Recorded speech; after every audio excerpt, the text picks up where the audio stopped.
Welcome to my channel اسماعیل بھائی واقعہ۔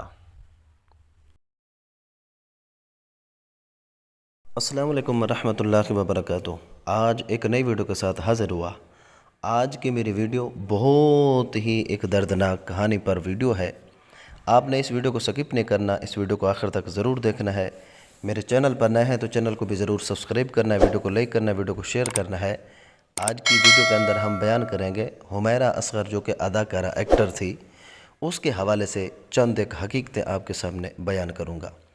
خوددار عورت لاوارث میت، سبق ہے میرا جسم میری مرضی والوں کے لیے، مرضی بھی اسی کی تھی اور جسم بھی اسی کا تھا، مگر سناٹے سے گونجتا کمرہ، بند دروازے کے پیچھے مہینوں سے خاموش پڑی لاش، اور آس پاس نہ کوئی آنکھ اشک بار، نہ کوئی ماتم، نہ کوئی دعا، بس دیواریں تھیں جو چیخ چیخ کر اس عورت کی تنہائی کی گواہ تھی، جو کبھی اپنی خود مختاری پر نازاں تھی، جس نے رشتوں کے ریشمی بندھنوں کو آزادی کی زنجیر سمجھ کر توڑ دیا، جو فیمنزم کی افیون سے مدہوش ہو کر اپنے خاندان، بھائی، باپ اور سب سے بڑھ کر اپنے رب سے بھی روٹھ گئی تھی۔ اداکارہ حمیرہ اصغر ایک خوبصورت چہرہ، ایک آزاد عورت، ایک مشہور نام، لیکن کیا واقعی وہ کامیاب تھیں؟ سوال یہ ہے، کیا وہ کامیاب تھیں؟ پولیس اہلکار جب اس کے بھائی کو فون کرتا ہے تو جواب ملتا ہے اس کے والد سے بات کریں، اور جب والد کو فون کیا جاتا ہے تو ایک باپ کی زبان سے نکلتا ہے، ہمارا اس سے کوئی تعلق نہیں، ہم بہت پہلے اس سے ناطہ توڑ چکے، لاش ہے تو جیسے چاہو دفناؤ۔ فون بند ہو جاتا ہے، مگر سوال کھلا رہ جاتا ہے کہ وہ کون سی زندگی تھی جو باپ کے دل کو اتنا سخت کر گئی؟ وہ کون سا راستہ تھا جو بھائی کی غیرت کو خاموش کرا گیا؟ وہ کون سی سوچ تھی جس نے ایک جیتے جاگتے وجود کو مہینوں لاش بنا کر سڑنے کے لیے چھوڑ دیا؟ یہ محض ایک واقعہ نہیں، یہ فیمنزم کی وہ بھیانک تصویر ہے جو اشتہارات میں، خوشنما تقاریر میں متاثر کن اور سوشل میڈیا پر انقلابی لگتی ہے، مگر اندر سے کھوکھلی، تنہا اور اندھیرے سے لبریز ہوتی ہے۔ فیمنزم کا آغاز عورت کے حقوق سے ہوا، مگر انجام اس کی تنہائی پر ہو رہا ہے۔ فیمنزم نے عورت کو ماں، بیٹی، بہن اور بیوی کے مقدس رشتوں سے نکال کر صرف خود بنا دیا، اور یہی خود آخر کار اسے اکیلا کر گیا۔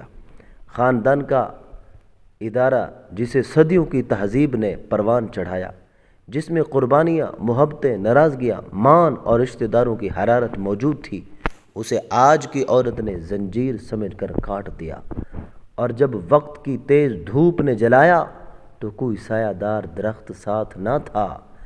فیس بک کی دوستیں، انسٹاگرام کے فالورز، ٹویٹر کی آزادی کے نعرے، سب خاموش تھے۔ باپ کا دروازہ بند تھا، بھائی کا دل پتھر ہو چکا تھا، اور ماں شاید برسوں پہلے رو رو کر مر چکی تھی۔ عجیب معاشرہ ہے یہ بھی، جہاں اگر بیٹی نافرمان ہو تو باپ ظالم کہلاتا ہے، اور اگر باپ لا تعلق ہو جائے تو بیٹی کی خود مختاری کا جشن منایا جاتا ہے۔ عورت جب گھر سے نکلے تو طاقتور کہلاتی ہے، جب طلاق لے تو باہمت بن جاتی ہے، جب رشتے توڑے تو بغاوت نہیں بلکہ خود شعوری قرار پاتی ہے، اور جب مر جائے تنہا بوسیدہ لاش کی صورت تو سارا معاشرہ خاموش تماشائی بن جاتا ہے۔ کاش حمیرہ اصغر نے جانا ہوتا کہ فیمنزم ماں کی گود جیسا تحفظ نہیں دے سکتا، کاش وہ سمجھ پاتی کہ باپ کی ڈانٹ محبت کی ایک گونج ہوتی ہے، اور بھائی کی غیرت عزت کی چادر ہوتی ہے، کاش وہ جان پاتی کہ مرد دشمنی کا نام، عورت دوستی نہیں بلکہ یہ فکری گمراہی ہے جو عورت کو اس کے رب، اس کے دین اور اس کی فطرت سے کاٹ دیتی ہے۔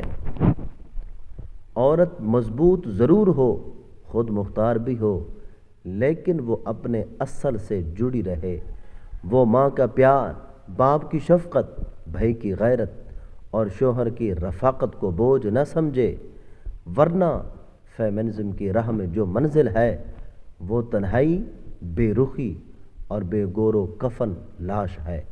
حمیرہ اصغر چلی گئی، لیکن فیمنزم کی دھند میں گم اور کتنی بیٹیاں ایسی ہی گم ہو رہی ہیں۔ بس ہمیں تب ہوش آتا ہے جب تعفن زدہ لاش دیواروں سے سوال کرنے لگتی ہے، آزادی چاہیے تھی نا، لے لو، مگر اب میرے پاس کوئی نہیں۔